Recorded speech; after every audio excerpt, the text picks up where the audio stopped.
हाँ। देखिए, गठबंधन सरकार जो हरियाणा की गठबंधन सरकार, उसको तकरीबन 2 साल हो गए, 26 को हो जाएंगे।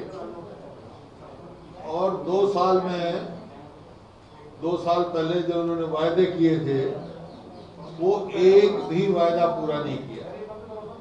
चाहे आप जो है जेजेपी का मैनिफेस्टो उठा के देखें और चाहे बीजेपी का, कोई भी वायदा पूरा नहीं किया। बीजेपी को 7 साल हो गए और इस गठबंधन को 2 साल हो गए। आज से 2014 में बीजेपी के मैनिफेस्टो में था कि किसान को स्वामीनाथन का भाव देंगे, 50% जो उसकी लागतों से देंगे। आज किसान की क्या हालत है? NSSO की रिपोर्ट है कि किसान की आमदनी घटी है और केवल खेती से किसान की आमदनी की एवरेज देंगे उसकी 27 रुपए रोज की है। और जो आमदनी है वो किसी की नौकरी से है या और कोई छोटा मोटा धंधा उससे है, लेकिन केवल खेती से केवल 27 रुपए रोज की एवरेज आती पूरे देश में। तो वो तो एक बात का है। ये भी कहा था अनएम्प्लॉयमेंट को इतना अलाउंस देंगे, हम 6000 ग्रेजुएट को देंगे, वो मैनिफेस्टो में सारा हमारे पास है। और अब तक एक वायदा नहीं किया। इसी प्रकार जेजेपी ने कहा था कि MSP का कानून बनाएंगे, MSP या 100 रुपए बोनस देंगे, बहुत सारे ऐसे वायदे किए थे, बेरोजगारी के लिए दिए थे, पेंशन बढ़ाने 5100 रुपए की पेंशन की थी। तो इस प्रकार से कोई भी एक भी वायदा पूरा नहीं। एक जो है जो इन्होंने बड़ी जोर शोर से कहा हमने कर दिया है, वो इस प्रदेश के युवाओं को धोखा देने का सबसे बड़ा काम किया है। जो इन्होंने कहा था 75% हरियाणवियों को मिलेगी। ये हरियाणा प्रदेश ऐसा है जहां डोमिसाइल की 2 डेफिनेशन हो गई, 15 साल और 5 साल। तो 5 साल का डोमिसाइल किसी भी प्रदेश में नहीं है, तो हरियाणा में क्यों है? इसका मतलब हरियाणा वासियों को कुछ नहीं मिलेगा जो इनका वायदा था। तो इस प्रकार से उनके साथ भी एक आंख में धूल झोंकने का काम किया। इस तरह आप विभिन्न जो है, तो हमने जब ये सरकार बनी उस समय ये बात कही थी कि वे हम इंतजार करेंगे, ये अपना वायदा पूरा करेंगे, हम उसका धन्यवाद भी करेंगे और एक्सपोज करेंगे। 2 साल का इनको समय दिया। हाँ, और नतीजा क्या हुआ? एक वायदा पूरा नहीं किया और हरियाणा 2.5 लाख करोड़ के करीब के कर्जे पीछे दब गया। तो आर्थिक तौर पे वो हो गया। अब 2 साल इनको दे दिए, अब इससे ज्यादा मोहलत इनको नहीं दे सकते हैं। तो इसी वास्ते हमने कार्यक्रम बनाया। कल हमारे विधायक दल की मीटिंग थी, क्योंकि कांग्रेस पार्टी अकेला इकलौता विपक्षी दल है। बाकी जो है विभिन्न पार्टी से है या इंडिपेंडेंट हैं, वो तो सब सरकार के समर्थन में है। और कोई विधायक है नहीं, एक था वो इस्तीफा दे गया। विपक्ष में केवल कांग्रेस पार्टी। तो अपनी जिम्मेवारी निभाने के लिए कांग्रेस पार्टी ने फैसला किया है कि वो विपक्ष आपके समक्ष कार्यक्रम लेके जाएगा पूरे हरियाणा में। उसकी मैं आपको तारीख वो बाद में बता दूंगा आपका, क्योंकि जिस प्रकार से महंगाई बढ़ रही है, गरीब आदमी पे खर्चा बढ़ रहा है। अखबार में मैंने पढ़ा था 2000 रुपया प्रति माह रसोई खर्च बढ़ गया गरीब आदमी का। तो इस प्रकार से डीजल का है, हर वर्ग जो है महंगाई से परेशान है। इस प्रकार अब किसान की तो बदहाली हुई है, किसान और मजदूर की। तो मजदूरों का तो यहाँ तक है कि जो मनरेगा के 3 लाख के करीब मजदूर हैं जो मनरेगा की मजदूरी करते हैं, उनको 2 महीने की अभी पेमेंट ही नहीं हुई, जबकि 15 दिन के अंदर अंदर पेमेंट उनकी मजदूरी चली जानी चाहिए थी। 80 करोड़ रुपए के करीब बकाया है। इसी प्रकार से किसान का नारायणगढ़ मिल का, शुगर मिल का, जो कि बंद कर दी इन्होंने, 105 करोड़ रुपया किसान का बकाया है। और धान की इतनी बदहाली हुई है कि PR-14 जिसका भाव जो है, आज कल मंडी से मैंने मंगाया, पता किया था 1581 पर क्विंटल बिका है, जबकि उसका MSP जो होगा वो 1980 है। सरकार लेना खरीद शुरू करी आगे से, लेकिन मंडी में आया हुआ है, वहां तो लुटाई हो रही है किसान की। जब भी कभी कह देते हैं भाई धान की हम खरीद 25 सितंबर से करेंगे, अब कह रहे हैं 1 अक्टूबर से करेंगे।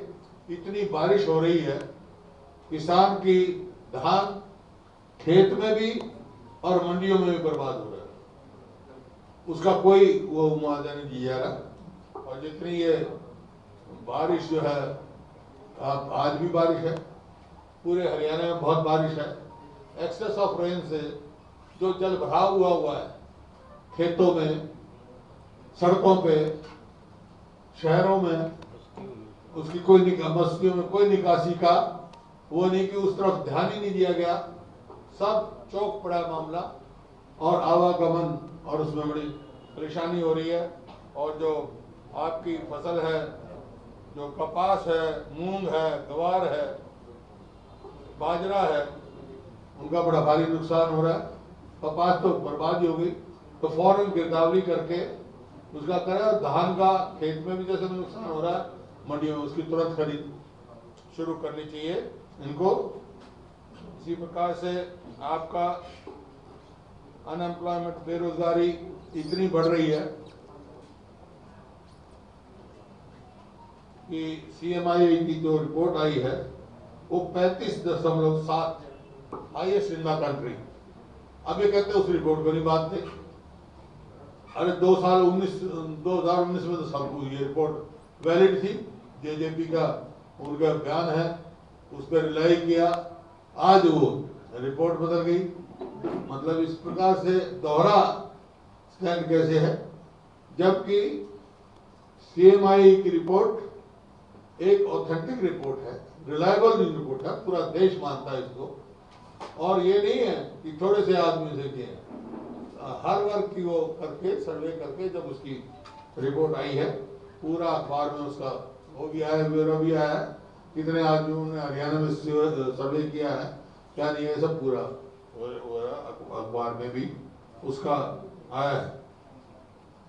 इसी प्रकार से इन्होंने, जैसे मैंने कहा, जैसे फल और सब्जी जो मंडी थी, हमने मार्केट फीस उसकी माफ कर दी थी, इनने 2% फिर लगा दी। एक तरफ तो कह रहे हम मुआवजा देंगे, 2% उसके ऊपर मार्केट फीस लगा दी। वहाँ के जो सब्जी मंडी के आड़ती हैं सब इस बात से परेशान हैं और महंगाई बढ़ाने का काम मतलब कर रहे हैं।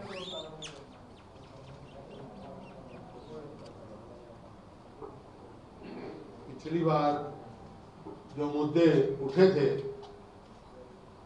पेपर लीक के, आज खुलासा हुआ अखबार में थोड़े दिन पहले कि ये अब जब वो नहीं, फरवरी 2020 में जो LDC का हुआ था वो भी पेपर लीक हुआ, रेवाड़ी में FIR भी दर्ज हुई है 10 से। इसका मैंने कहा, जब एक बात हमने कही है भाई ये सारी इंक्वायरी CBI को दे दो, क्यों संकोच कर रही है सरकार CBI को देने में? क्यों कहीं ना कहीं दाल में काला है? किसको बचाना चाहती है ये सरकार? किसी ना किसी को संरक्षण दे रखा है या संरक्षण देना चाहती है, नहीं तो कोई संकोच नहीं होनी चाहिए।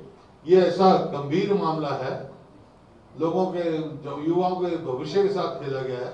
आप आज शहरों में जाओ, CBI की इंक्वायरी होगी तो हर जिले में जाएंगे, वो पूछेंगे, सबसे इन्वाइट करेंगे भाई कि आप किसी वहां जाओ, शहर में बहुत सारे लोग मिलेंगे जी मैंने 8 लाख दे दिए, कोई 10 लाख, मतलब परचून की तरह नौकरियां भी की हैं। तो मैंने कहा ना, लखी और करोड़ी पैदा कर दिए सरकार ने। लखी करोड़ी, लाख और करोड़ से बात कमी नहीं। पेपर लीक के करोड़ और पेपर करने के लखी। फिर कहते पेपर लीक और नकल एक अलग चीज है। ये तो 2020 का पेपर लीक की बात है। 2 दर्जन से फालतू पेपर लीक हो चुके हैं, कोई भी इनका पूरा हो नहीं पाता। इसी प्रकार से हमने लैंड एक्विजिशन के बारे में गवर्नर साहब को वो दिया था हमने, जो किसान विरोधी है, जो सेंट्रल एक्ट के भी विरोध में है, और किसी प्रदेश तो है पंजाब ने या किसी ने नहीं किया। जो किसान, जहाँ किसानों की सरकार है, ये उनको उसको वापस देना चाहिए, इन्होंने लिया। इसी प्रकार से बीबीएमबी का अब तक कोई मेंबर ही नहीं बना हरियाणा का, ये और क्राइम रेट का। और इसी प्रकार से हमने मांग की थी, जब असेंबली में कहा, सरकार ने आश्वासन दिया। पहले तो ये कहा कि कोरोना से ऑक्सीजन की कमी से कोई डेथ नहीं हुई। जब हमने मांग रखी तो हमारे को कहा था हाई लेवल कमेटी बनाएंगे, उसकी जांच करेंगे। तो वो अब तक कमेटी नहीं बनी है, ये आपके सामने है। इसी प्रकार जो है सरकार के 2 साल में यही निष्कर्ष है, ये सरकार विफल है। और हाँ, और क्राइम की जो है आप स्वयं देख सकते हैं, दूर जाने की जरूरत नहीं।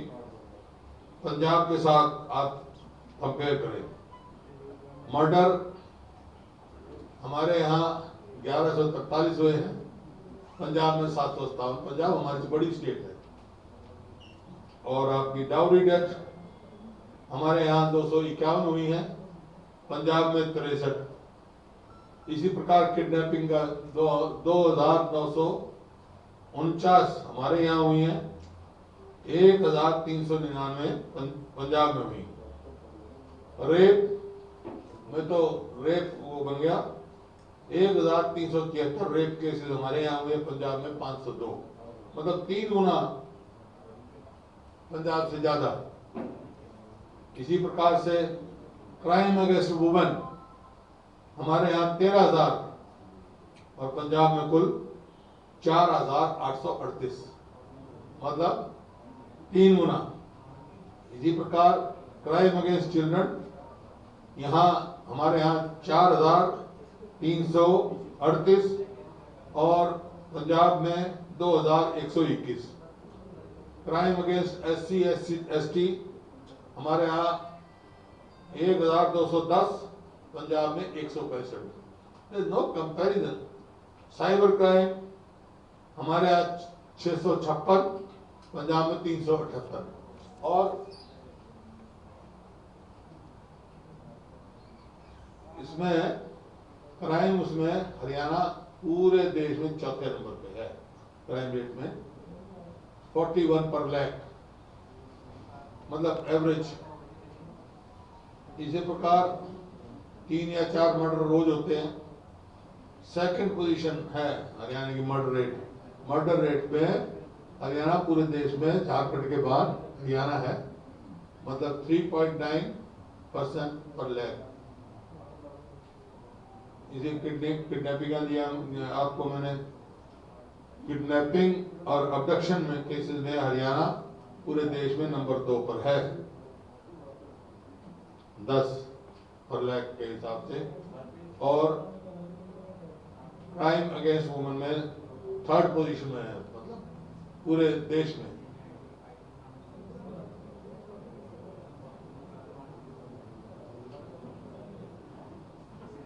और जो केसेस हैं आपकी थेफ्ट के, उसमें जो है हरियाणा नंबर 1 है थेफ्ट के केस पूरे देश में।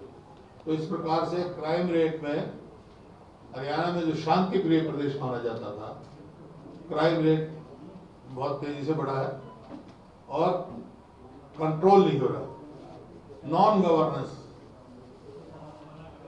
और ऐसा प्रतीत होता है कि हरियाणा में कोई सरकार ही नहीं। कल ही कैबिनेट ने फैसला किया, जो पहले हमने मांग कर रखी थी, जुडिशियल इंक्वायरी की सिटिंग या रिटायर्ड जज के उसमें जो करनाल में हुआ था, वो कल कैबिनेट ने फैसला किया है और उनको बनाया है मिस्टर अग्रवाल को जो रिटायर्ड जज हैं। वो आई वेलकम दैट, लेकिन इट इज टू लेट, क्योंकि अब इस सरकार से कमीशन को तो सारी रिपोर्ट सरकार से चाहिए, और ये सरकार जो है हाई कोर्ट में जो इन्होंने दाखिल किया है जो दावा, उसमें सारा दोष किसानों पर रखा है। ये तो अपना स्टैंड दे चुकी सरकार। तो मैं उम्मीद रखता हूं कि जो जुडिशियल इंक्वायरी बनी है जज साहब के, उसमें वो इस बात का ध्यान रखेंगे। सर इस सरकार को ऊपर तो भरोसा, ये तो ऑलरेडी जो है दोष किसानों को दे चुकी है।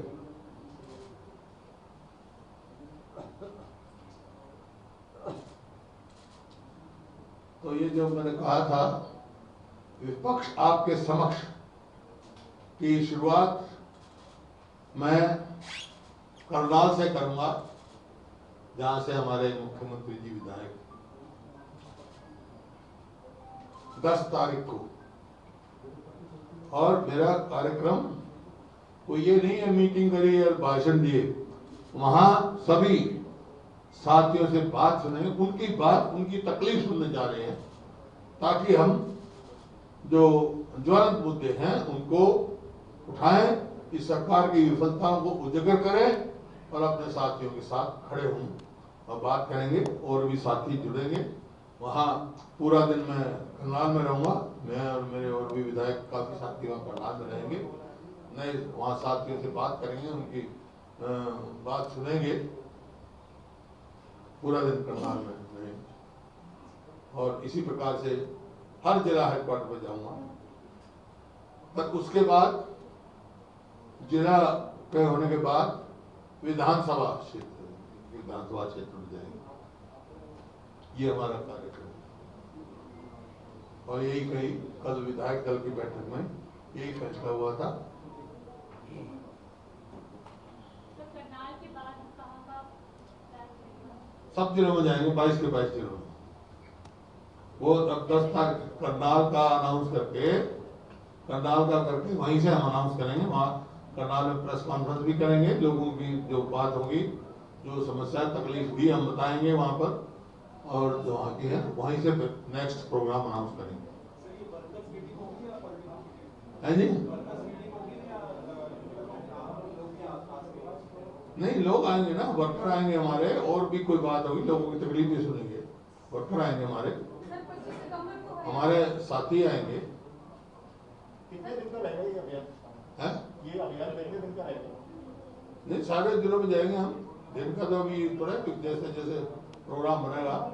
इसका स्वरूप मतलब एक प्रकार से रहेगा, जैसे आप यहाँ बैठे हैं, हाँ। खुले में बैठेंगे, कोई भी आदमी आए। हाँ, खुले में है, खुले में पूरे दिन में। है कि जैसे पूरा दरबार लगता था, पूरा दिन में दरबार नहीं, हमारे अपने जैसे पूरा दरबार लगता है, समस्या हल करने का, लोग अपनी समस्या अपने जो कार्यकर्ता हैं उनसे भी मिलेंगे, और कोई समस्या होगी वो भी सुनेंगे, ताकि हम जो अपना विपक्ष आपके समक्ष लेके जा रहे हैं, ये कार्यक्रम उनको बात सुनने के लिए ले जा रहे हैं, अपनी बात सुनाने के लिए नहीं, उनकी बात सुनेंगे और फिर मुद्दे उठाएंगे।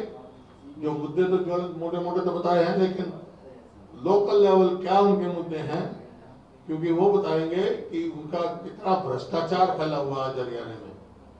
बिल्कुल भ्रष्टाचार की सारी सीमाएं लांघ चुके हैं। आप फील्ड में जा रहे हैं, लेकिन कांग्रेस का संगठन अभी तक नहीं बना है। कांग्रेस का संगठन बना नहीं है, जिला अध्यक्ष है नहीं, आप फील्ड में जा रहे हैं। तो इसका मतलब नहीं, जो हमारे को जिम्मेवारी दी है लोगों ने विपक्ष की, वो अब अपनी निभाए, बन जाएगा, संगठन भी बन जाएगा। कब तक उम्मीद है? जल्दी बनेंगे। करनाल में किस जगह होगा? करनाल में जगह कौन सी? वेन्यू बता देंगे आपको। वेन्यू मतलब जो है पब्लिक प्लेस पे करेंगे, रेस्ट हाउस में या पे। सर, पंजाब में हो गई, सीएम साहब ने इस्तीफा दे दिया, नए सीएम आ गए पंजाब में। कल कैप्टन साहब ने स्टेटमेंट दिया है कि राहुल और प्रियंका को एक्सपीरियंस कम है। ऐसा है, पुरानी जगह नए सीएम आ गए, चले गए, और स्टेटों में भी तो हुए ना। बदलते रहते हैं भाई।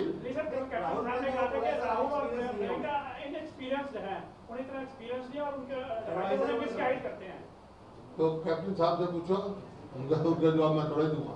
सर आज अनिल विज ने ट्वीट में सिद्धू को अनिल विज ने भी आज सुबह ट्वीट किया, उसमें सिद्धू को एंटी नेशनल बताया। उन्होंने कहा कि ये एक षड्यंत्र किया गया और उनका जिस तरह से संपर्क है इमरान खान से और उनके जो भाजपा से, तो ये कहीं ना कहीं आने वाले समय में पंजाब और अनिल विज साहब से सबूत मांगो, बात करो, जो उन्होंने कहा उनसे बात करो, मैंने तो नहीं कहा। सर 25 सितंबर को I have not said it. हाँ बोलो। 25 सितंबर को हरियाणा की जीत में एक रैली होने जा रही है। हाँ। चौटाला भी कई बड़े दिग्गज नेताओं को मंच पे लाने की कोशिश कर रहे हैं। आप इस रैली को किस नजरिए से देखते हैं? देखो जब उनका काम है, वो अपना काम कर रहे हैं, जो काम है राजनीति में है वो अपना काम कर रहे हैं, मैं अपना काम करूँगा, सब अपना आपका करते हैं। हाँ ये हाइपोथेटिकल है, 25 के बाद देखेंगे कौन सा बनता, 25 को देखेंगे भाई। वो ऐसा है जब राजनीतिक भूमि खत्म हो जाती है, उसकी तलाश में आदमी प्रयास करते हैं, उनका काम और प्रयास कर रहे हैं, लेकिन क्या होगा वो 26 को बात करें। आज तो भाई शहीदी दिवस है और तुलाराम जी के नाम की वजह से 1857 का बनाया है। 1857 की जो पहली जो स्वतंत्रता संग्राम हुआ, फ्रीडम स्ट्रगल शुरू हुआ, वो ऐतिहासिक बात है और इसी वास्ते हमने फैसला किया था कि अम्बाला में वो स्मारक बने। उसकी चिंगारी अम्बाला से पड़ी थी सबसे पहले, उसके 10 घंटे के बाद मेरठ में गई थी। तो हरियाणा एक ऐतिहासिक है, महाभारत भी यही हुई और 1857 की जो आज़ादी की लड़ाई शुरू हुई उसकी चिंगारी भी हरियाणा से पड़ी। तो हरियाणा में बहुत कुछ होने जा रहा है, देखते हैं क्या होगा। सर आपके इलाके में एक बीजेपी की रैली हो रही है, राहुल गांधी सिंह की रैली कर रहे हैं। मेरा पूरा हरियाणा है, सोच कर मेरा ये मैं इलाकों में नहीं बैठा हुआ भाई, मैं हरियाणा वासी, हरियाणा वासी। विपक्ष आपके समक्ष कार्यक्रम लेके आप हरियाणा की जनता के हाँ जी, विपक्ष आपके समक्ष हाँ कार्यक्रम लेके हरियाणा की जनता के पास जा रहे हैं। अभी आपने कई आरोप लगाए कि नौकरियों की बंदरबाट हो रही है, रेट फिक्स किए जा रहे हैं, ये जांच की मांग की। सीएम तो ये कहते हैं, जब भी सीएम जो मनोहर लाल जी हैं वो कहते हैं कि पहले पर्ची की सरकार थी, हमारे आने पे बंद होगी। वो आप पे आरोप लगाते हैं, उन पे आरोप लगाए हैं। नहीं मारा, मेरे समय का कोई एक भी बताओ। इनके तो सबूत हुए, इनके तो एसएस बोर्ड के आदमी कार्यकर्ता जो क्लर्क थे, चेयरमैन सस्पेंड हुआ, करंट पकड़े गए। हमारे उसमें कोई भी एक केस बताओ इसमें कोई हुआ हो, ये तो एक उनकी थी, इनके हुआ है। ये खर्ची पर्ची की बात करते थे कि उसमें तब तो था नहीं कोई, एक भी केस बताओ। इनके तो केस बन रहे हैं, दायर हो रहे हैं, ये तो लाखी करोड़ी हो गए भाई, ये लाखी करोड़ी पैदा कर दिए इन्हें। खर्चा पर्चा आ गया। हाँ वो तो मैंने असेंबली में भी कहा। ठीक है, और कोई सवाल?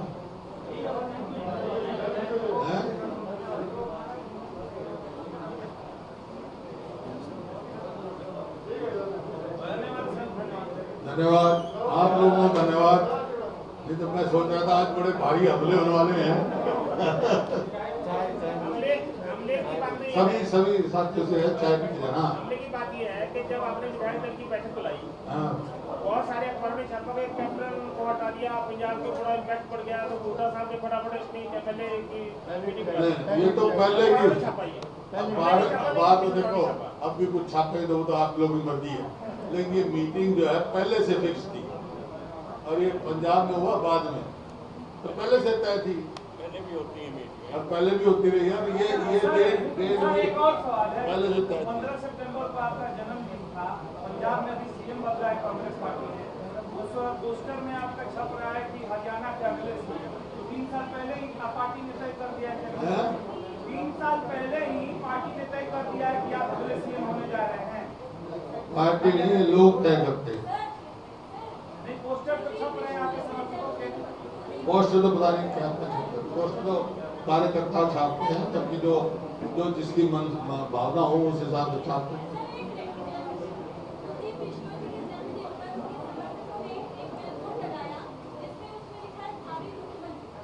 तो उसमें क्या आप छपाओ अपने ना बनोगे मुख्यमंत्री को रोकेगा आपको? I am not going to stop you also. आप छपवा लो, हाँ अपनी फोटो लगा के अगला सीएम आप अपना नाम लगा के छपा लो, कोई नहीं उत्तराज करेगा। अखबार वालों ने आपने उसका हिसाब किताब देना, छाप देना, ये सर गुजरात में कैमरे करनी है, छाप देने छपवा लो, हाथ छपवा लो। सीएम बदले गए गुजरात में, तो मनोहर लाल जी को भी बदलने की बात चल रही है। मेरे में मानो उनके अंदर नहीं मानता, दूसरी पार्टी का बिल्कुल। अभी आपने कहा कि लोग सीएम तय करते हैं, पार्टी नहीं करती है, तो क्या आप मान रहे हैं कि पंजाब में जो घटना हुई, हरियाणा में भी घटना, लोगों का नुमाइंदा कौन होता है?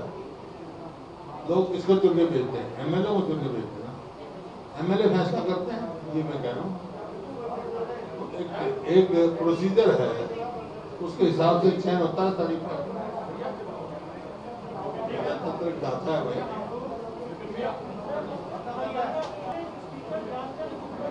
हाँ सर, हरियाणा विधानसभा के स्पीकर ज्ञानचंद गुप्ता जी, सरकार देश के कई मुद्दे, हरियाणा राज्य के कई मुद्दों को आपके विपक्ष दल से जो रखे जाते हैं उनको रोक दिए जाते हैं, बोलने नहीं देते हैं, कई जवाब नहीं देने देते। इसके लिए आप जब रैली आप करने वाले हैं, तो करनाल से आरंभ करने वाले हैं, तो पंचकुला में जब आएंगे क्षेत्र में, तो उनके खिलाफ क्या रणनीति अपनाने वाले हैं, ताकि देश के पंचकुला में रहने वाले जो निवासी है उनका उद्धार हो सके? देखिए, व्यक्तिगत बात मैं कभी करता नहीं है, करता नहीं। विधानसभा की बात विधानसभा में करूंगा और उनकी बात मैं पंचकुला में करूंगा। Thank you sir.